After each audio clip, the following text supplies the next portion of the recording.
In this episode, I'm going to tell you about what it's like to be a fractional CMO. Like, what's a day in the life of being a fractional CMO? And what's this solve bigger problems thing? And like, what would it look like if you were a fractional CMO?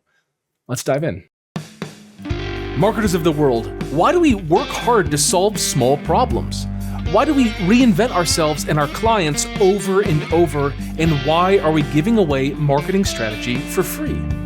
With advancements in AI, we're all seeing the marketing department shrink from the bottom up, and companies need you to serve them as their fractional chief marketing officer. It's time to solve bigger problems and bring home a bigger paycheck. It's time to create the lifestyle we deserve and to make a greater impact.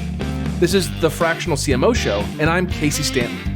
Join me as we explore this growing industry and learn to solve bigger problems as marketing leaders. The Fractional CMO Show is sponsored by CMOs, the #1 company to teach you how to attract, convert, and serve high-paying fractional CMO clients on your terms.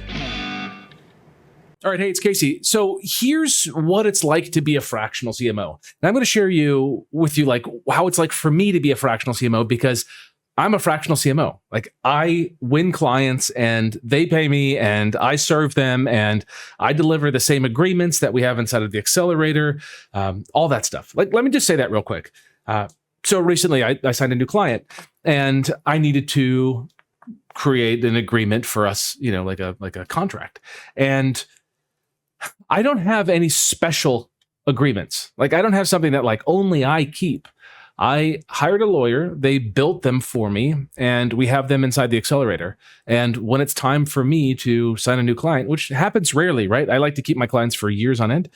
But when I sign a new client, I need to get the contract. So I just went into the accelerator and got the file and made a copy and built it all out that way. So, I'm still in the game fighting alongside everyone else. Now, yeah, I've got more experience. Yeah, I charge more. But I'm still there. Like, I'm still doing the fractional CMO thing because it is an awesome business to be in. It's great to be a fractional CMO. So let me tell you what a day in the life is like as a fractional CMO. And just basically, it starts heavy and it ends light. So my goal with everyone is to make sure your Mondays are kind of full. And I mean, like, I'm okay with seeing my CMOs work, I don't know, at least 8 hours on Monday, maybe 9, maybe 10 hours on Monday. Like, Monday is supposed to be a hard day. Tuesday, pretty hard too. Wednesday, it's like kind of I don't know, like on a scale of 1 to 10, Monday and Tuesday are 10s on effort and energy. Wednesday, like a 5. Thursday, like a 4. Friday, like a 1 or a 0. That's what it looks like if you're serving clients.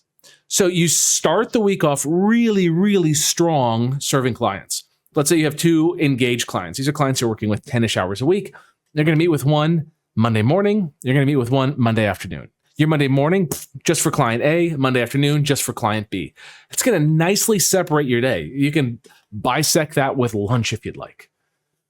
But your whole job on Monday is just to kind of get everything all back together, kind of rebuild it, rebuild the business back into the structure that you want, like getting the people to do the right thing and making sure that they're focused correctly, at least for the next 5 days, if not for the next 2 weeks. And you want everyone to understand what their requirements are by the end of the week. You want to pull together ad hoc meetings that are required, etc. But like that Monday first call sets the tone for the week. And then the other client also on Monday. Then you might have a third engaged client. Maybe you fit that in on Monday. I'll tell you, that's a lot. Maybe that happens Tuesday morning. You have your third engaged client. If you want to do that, 3 engaged clients can be a heavy load. And it's a great load for you if that makes sense at this time in your life. Also, if you have like young kids, if you're like at a time of transition, if you're taking care of your family, if you're just like exploring hobbies, if you're on a health kick, if you're doing other stuff, it's okay not to have 3 engaged clients. I've held 3 engaged clients for a long time. And I'll tell you, it's easier to do when, you're like a newlywed and you don't have kids and you don't have a big responsibility and you can just stack cash. That's cool. So I see folks come into the accelerator. They're usually like pre-kid or like empty nester or soon to be empty nesters, or they're just like no kids, right? They made the no kid choice. And those folks can take on just more client load. They tend to. I got to say, one thing that I find really special, we have a member and he was just sharing in me that he was just grinding it out for so long in the corporate space, just like 60-hour weeks or longer with commute, and just never had time for his family. And it's like, my kids are growing up and I'm going to lose them. And that's pretty tough, right? To like be a guy and like be the income earner and then like not get to see your kids and know like you got to work hard so you can make money so they can have a great life, but then they never see you. It's tough, right? That's hard. And I know that single moms do that too, right? Like that's hard. So you got to choose where you're at, where you want to be as a fractional CMO. I like to engage clients. I feel like it's a pretty good vibe.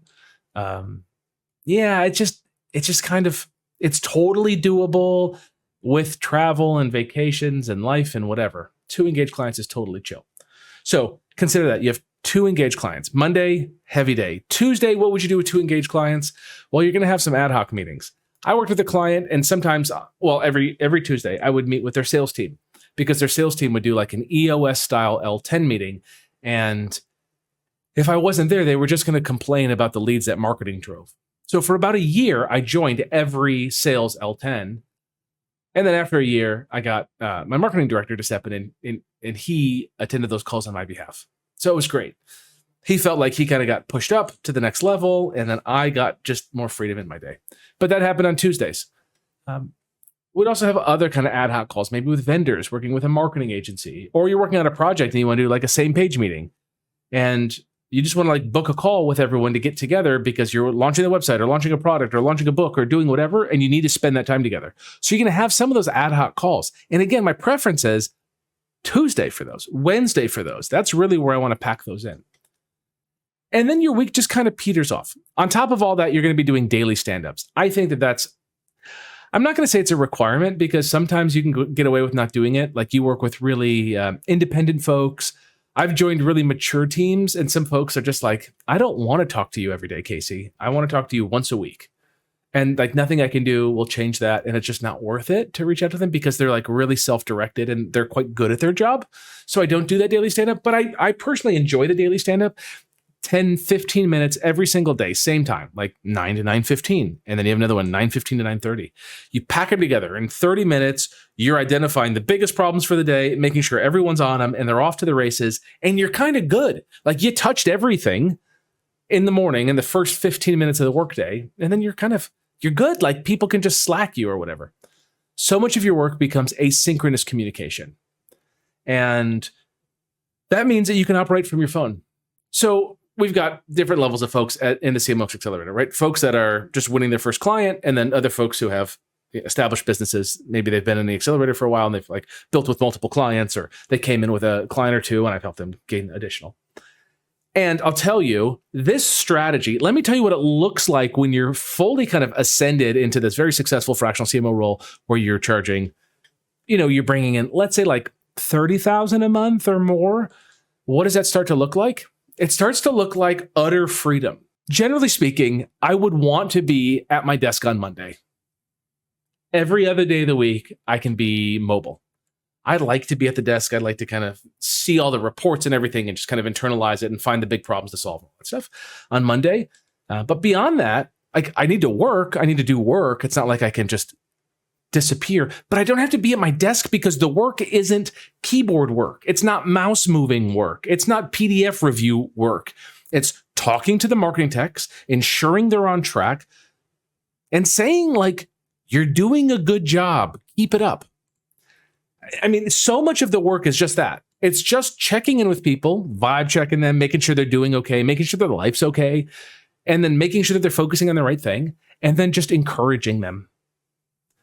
That's so important. So that encouragement is like literally saying, good job. You're doing a good job. I'm proud of the work you're doing. That stuff is so meaningful for folks. And I find that I can encourage the good work, and then people self-identify when they do bad work, like, because they don't get the encouragement. Like, I don't have to say like, yo, that sucks. Sometimes I do, if I'm like being a little spicy, but by and large, I just compliment the good work and people revert to just doing good work. It's really a positive work environment. I'm also really, I don't know, you could say lax or laissez-faire or just kind of, I don't care about like vacation time and stuff like that. I don't care if people need to leave early for an event or a birthday party or, go seeing someone or there's a funeral or any of that stuff. Like, I don't mind. Like, just go, just take care of yourself. My expectation is that you're an adult and you take care of yourself and you deliver an exceedingly high quality product to me based on our agreement. That's it. If you deliver a high quality product to me based on our agreement, we're going to keep working together for a long time. And if I don't have to manage you tightly, I'm going to want to work with you because I can get more work. For every hour I work, I get even more work done because I don't really have to talk to you. You just do a good job. So that's the environment I want to create. It's almost hands-off, except Monday, it's very hands-on, and every stand-up, it's very hands-on. If I do those things, people just do a good job. I don't care the hours that people work. Someone's like, yeah, like I'm going to work today, like from 9 to 5, or sorry, from like 9 to noon. I'm going to take 2 hours off to go do XYZ. I'm like, don't even tell me. Like, I don't care. I'm just going to slack you if I have questions. Just get back to me when you can. They're like, cool, got it. So that's where you want to be. So that creates this culture of just kind of like a relaxed, simple, outcome-focused, kind of result-focused team. And you add to that, if you can, a bonus structure where the person gets a bonus. And here's a simple calculation. 10% of their salary as a bonus for the year, paid out in April. So the company has like 3 months. And also so that people don't quit in January, February, or March. Right? Yeah, it's kind of nice. That 10% bonus is paid out either annually, which is like kind of a traditional method. I think that's a tough one for the business to plan for. It's like financially difficult for like everyone to get a 10% bonus on the same month. So instead, I'd rather do a quarterly payout. So they effectively get 2.5% of their salary as a potential bonus every 3 months. And that's calculated as 35% they get of that bonus if they complete all of their personal things, like their rocks, right? All of their quarterly outcomes. If they did it, boom, they get 35% of their bonus. If the marketing team did a good job and like they support each other and like we all worked well together, they get the other 35%. That's 70% of their bonus if they do a good job and the department does a good job. And then 30% of their bonus comes from if the company at large hits its targets. Now, this is only going to work if you have a company that has clear targets and you're addressing the team in like a quarterly fashion and like everyone has quarterly outcomes and then they're driving towards them, which is a requirement in my book. So if you have that, then that can be a really nice incentive structure too, so that people can make some more money and be financially incentivized to help one another out. And that structure, if created well, reduces the reliability on you to be there to gatekeep and answer every question. And a common thing I see that happens with CMOs is they start to get weird. They get squirrely. They get like frightened. Like someone's going to replace me because they're good at their job. And like they don't need my oversight. And I'm not like telling them to rewrite this thing or something. Because you give them the freedom to like write something and then test it and realize the market doesn't like it. So then they rewrite it and they keep testing it until they find a winning variation. Instead of you just telling them what to do, they get to solve the problem themselves. So these CMOs get squirrely. They get worried. They're like, oh, these people are going to get better than me. They're going to fire me. And like maybe that will happen. But it's like that whole like, if you love them, then let them go kind of thing, right? If I want them to do well, like I want them to do well. I want to like give them the space to do well. What do I do with my time? We go back to the big three of CMOX. We solve bigger problems. First big problem. What should the team focus on? What should the individual focus on? And then like, how do I get them to do that with the least amount of management from me possible so that we can have the highest leverage? That's the first big problem, right? So if we solve those problems, then I'm just going to delegate everything except leadership. My job is just to delegate to all these people, all the things that have to happen. And I tell them what has to happen. I always think of this as a car with the window going up and down. If my job was to like lead a car development team, I'd say, hey, your job is to get a window that goes up and down when someone flips a switch. Like, that's it. Do I know how servos work and the motor works and how it's going to plug into all the cabling for the computer and what the glass is going to be made of? And are the gears 3D printed or are they cast iron? Like, I don't care. I just need to find the person who can do the thing. And I just am like, your job is to get the window to go up and down when a button's pressed. They design the button, they design the window, they design the glass, they design the mechanism, all that stuff. That's delegating everything except leadership. Leadership says a window that goes up and down should go here. And then that person's job is to just figure out how to do it. It's beautiful. And then the final step here, right? Solve bigger problems, delegate everything except leadership, and then you practice predicting the future. If you're not spending at least an hour a week with your engaged clients thinking about the future, thinking about the upcoming quarter, the upcoming year, what's going to change in the market, what's going to change with Trump's tariffs, what's going to change with, AI, how are things changing with all of these AI platforms? What's this nano bananas thing? If you're not thinking about, rapid content creation for ad creatives, if you're not thinking about novel ways to get in front of clients, like in customers, like if you're not spending that time for your client thinking, you're not doing your job. You're just being reactive to the day-to-day. And I want you to be really good at your job. So the only way to do that is to spend concentrated effort predicting the future, just guessing what you think is going to happen, reading, learning, asking smart questions, meeting with smart people, being in a community of other CMOs who are solving big problems and share some of the solutions that they've had that you could then probably just like put a little lipstick on and take to your client, and boom, it's like this big novel idea. That's incredibly valuable, and that's going to increase your longevity with the client because you're useful. We keep people around in business because of utility. So if you're useful, you get kept around.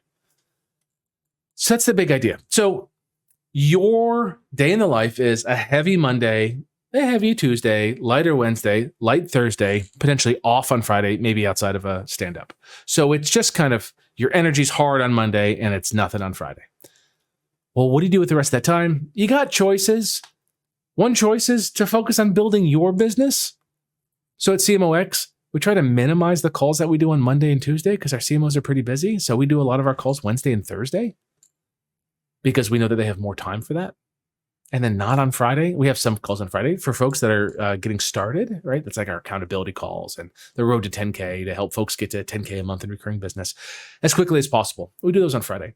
But like the true service calls, like that stuff, we want to do that Wednesday, Thursday when folks are working. My vision is that the CMOs don't work on Friday if they can help it, or don't work 30 Fridays a year. And I mean, even like don't work, not even just like do stand-up, but like don't even show up. Like Thursday, they turn off their work stuff and they don't turn it back on until Monday morning. So that's what a day in the life looks like. And the only way that you can make a lot of money on that is if you niche down and you solve problems that are worth solving, that have a big outcome for the client. You position yourself as an expert because you are an expert. You keep building your abilities. You learn about the industry. You spend more time in the industry. Like the person who's been there for 20 years is going to be more valuable than the person who just started, right? And also, you have to negotiate asymmetric upside. You want the opportunity to make more money of upside. If you can do that, man, life is really good. So upside comes in the form of getting a percentage of revenue. It comes in the form of maybe phantom stock units or part of the exit value or deferred cash that then gets multiplied at a certain time. There's all these different ways that you can do upside. And I've been coaching our members. One of the cool things in the accelerator, one of the things I really love is all members get unlimited, unmetered time with me for deal making. So if they're like working a deal and they need help with negotiation, I'm in their corner fighting for them, but I don't fight for them exclusively. I also fight for their client. Like I find the middle ground that makes sense. When people make deals through my coaching with this upside stuff, what they tend to find is that it's the best thing for their client. Maybe they never realized their own worth. Like I'm not worth that much. No one would believe that. But the way that we're able to kind of slow step agreements so the client sees the actual value of the CMO, and then we pitch at a higher rate, and then we do some kind of asymmetric upside. It's just a really beautiful thing. And like, I mean, those deals are worth $50,000 extra a year, $100,000 extra for one member, a couple $1 million. And these are true verifiable claims that people have done. I don't know if it'll work for you or not, if you'll have that opportunity, but some folks are really working some pretty amazing deals right now. all with upside. And that's possible for you. And these folks weren't doing that before.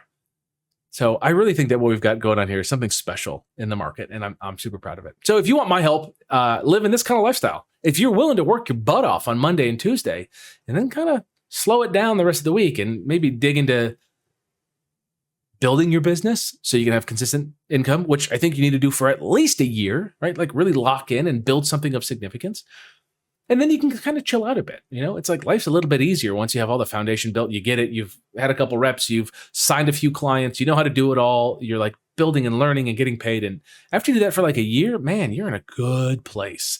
That's when you can start swinging maybe some of these more asymmetric upside opportunities. And just like stacking some cash and really helping great companies and moving to the top of your game.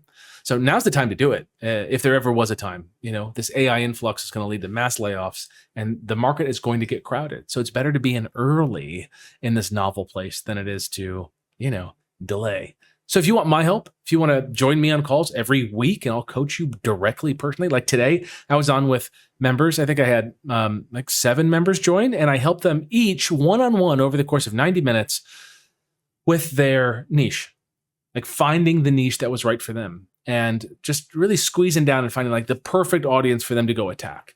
If you want my help on that kind of stuff, on what to say, on how to get over your maybe limiting beliefs, on what to charge and all that kind of stuff, like that's what I can help you with. That's what I love doing. And you can have my playbook on everything I do to help clients. Again, everything I do, I go into the accelerator and make copies myself and use with clients. I do not have a special version of anything. I just use the one that we keep in the accelerator. So it's literally everything I do for clients is what you have access to if you join. So book a call with my team, cmox.com/call. Book it a call and we'll ask you some questions and see if you've got what it takes. If we think you have the experience, the commitment, the readiness, like if you've got the skills to be the kind of person that could be the next successful fractional CMO. All right. Hope you're well. See ya. Take care. Thank you for sticking around for the full episode. As you know, learners are earners, but you've got to take action on what you heard today. For more information and show notes, visit fractionalcmoshow.com. If you'd like me to answer your questions on an upcoming episode, you can share your question at fractionalcmoshow.com. And last, please hit the like and subscribe button so that I know that this content is helpful to you. All right, go get them.